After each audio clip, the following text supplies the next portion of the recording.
नमस्कार किसान भाइयों। कास्ता फार्मर्स ग्रोथ प्रोग्राम में आपका फिर से स्वागत है। इस भीषण गर्मी में एक बड़ा महत्वपूर्ण कार्य जो हमें करना है और वो है मिट्टी का परीक्षण। बिना परीक्षण के आजकल इलाज नहीं होता है।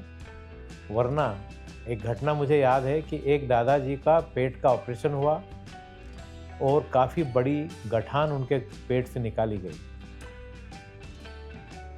और 1 लाख रुपए का खर्चा हो गया। जब दादाजी से पूछा कि ये कब से आपको पेट में दर्द था, बोले 6 महीने से था। फिर क्यों नहीं आए, तो बोले 6 महीने से हमारे गांव में जो डॉक्टर साहब आते थे उनसे हम गोली ले लेते थे और आराम हो जाता था। गोली ले लेते थे, आराम हो जाता था। उस गोली के बारे में पूछा जब डॉक्टरों ने कि गोली बताओ, तो दादाजी ने अपने जेब में से निकाल करके एक गोली बताई। गोली के पीछे देख करके डॉक्टर ने कहा कि 6 महीने से आपने इस गठान का इलाज नहीं करवाया, आपने सिर्फ दर्द निवारक दवा ली है। उससे आपको दर्द महसूस नहीं हुआ, मगर लगातार ये गठान बढ़ती गई और आज ये नौबत आ गई कि आपको 1 लाख रुपए लग गए हैं और आपकी जान बच गई। ये बहुत बड़ी बात। इस उदाहरण से एक बात हमारे समझ में आती है कि हम मिट्टी से भी पूछ लें कि उसकी ज़रूरत क्या है। अभी हम हमारी पसंद का खाना खिला रहे हैं, कभी मेहमान से उसकी पसंद भी पूछना चाहिए कि उसे क्या पसंद है। मेरे साले जी को उड़द की दाल पसंद नहीं थी, मुझे बहुत पसंद थी। वो मेरे यहाँ आए तो मैंने लगातार उनको उड़द की दाल ही खिलाई रोज़। वो परेशान हो गए, फिर उसके बाद मेरे यहाँ कभी आए ही नहीं। इस मिट्टी से भी तो कभी पूछें। इसलिए परीक्षण अनिवार्य है। आज खेत खाली है, बड़ा आदर्श समय है मिट्टी की परीक्षण करने का। आप खेत पर जाइए, सुबह के समय जाइए, इस भरी गर्मी में जाने की ज़रूरत नहीं है। 6 बजे अपने खेत पर पहुंच जाइए, एक कुदाली, एक तगारी हाथ में लेकर के, और अपने पूरे खेत में से कम 5 जगह से हमें मिट्टी इकट्ठी करना है। 5 जगह से, 6 से कर लो, 6 जगह से तो और अच्छी बात है। और इन मिट्टी को आपस में मिला करके, अच्छे से मिला करके एक जीव हो जाए और एक पूरे खेत का एक सैंपल बन जाए। और उसमें से, उस मिट्टी में से सिर्फ आधा किलो या 400 ग्राम मिट्टी हमें लेना है और परीक्षण के लिए प्रयोगशाला में पहुंचाना है। लेते समय एक बात का विशेष ध्यान रखें कि इस मिट्टी में हमें एक ज़रा सा गड्ढा बनाना है। गड्ढा ज़्यादा गहरा नहीं, ज़्यादा से ज़्यादा 8 इंच या 9 इंच का गड्ढा, या मैं इसमें कहूँ आपको इस साइज़ का एक गड्ढा हमें बनाना है।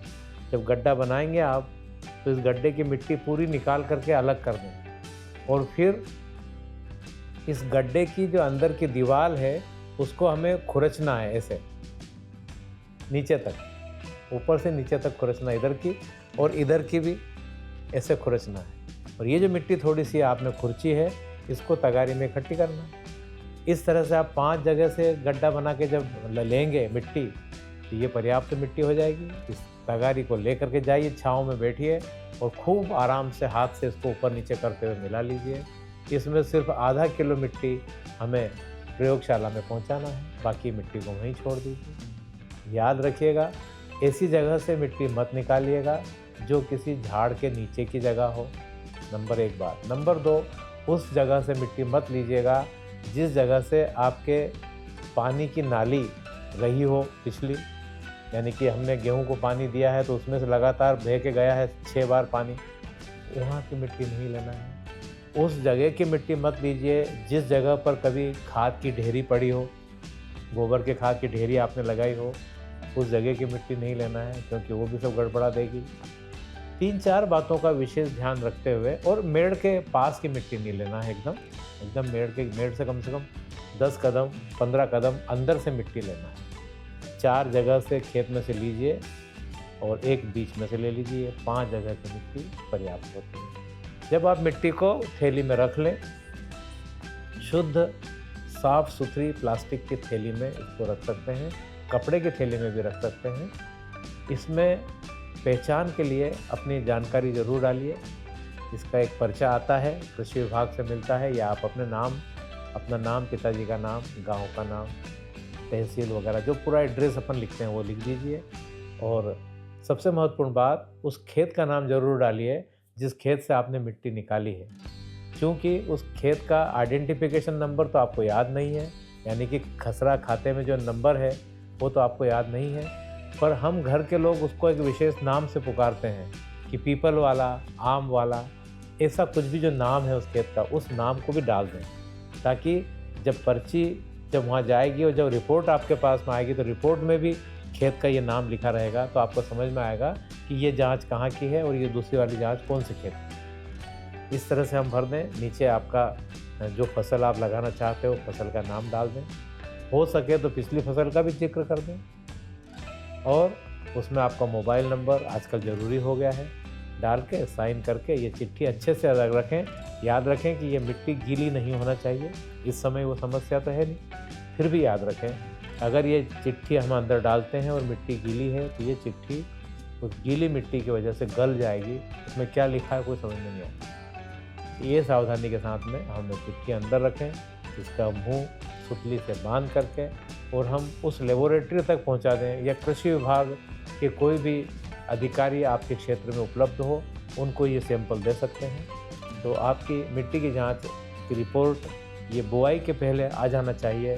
तो अब जो आप इस वर्ष खरीफ सीजन में जो खाद डालेंगे उस खेत में एक दाना भी ज़्यादा नहीं डालेंगे, एक दाना कम नहीं डालेंगे। मैं दाने की बात कह रहा हूँ, आप वज़न की बात समझ लीजिए।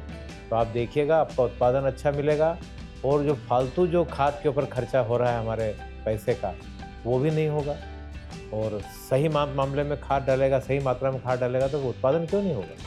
बस इस बात को हम ध्यान रखें, हमारे मेहमान का ध्यान रखें कि उसकी जो पसंद का खाना है वही उसको दें। हो सकता है आपके खेत में वो चीज़ ऑलरेडी है और अभी आप अंदाज के चक्कर में वो ज़बरदस्ती से दिए जा रहे थे, और वो एक चीज़ नहीं दे रहे थे जो हमारे खेत में कमी थी, क्योंकि हमें मालूम नहीं था। मिट्टी जांच की रिपोर्ट में ये मालूम पड़ जाता है कि क्या क्या डालना है, कितना डालना है प्रति एकड़, और कितना कौन सा खाद ज़रूरत नहीं है उनको कम कीजिए, बिल्कुल मत कीजिए, या डालिए ही मत। ये सब चीज़ें हमें मालूम पड़ेगी, क्लियर कट पिक्चर हो जाएगा। फिर आप देखिएगा आपका उत्पादन क्यों नहीं बढ़ता है। मिट्टी परीक्षण अवश्य कराएं। नमस्कार किसान भाइयों, कास्ता फार्मर्स ग्रोथ प्रोग्राम में आपका स्वागत है।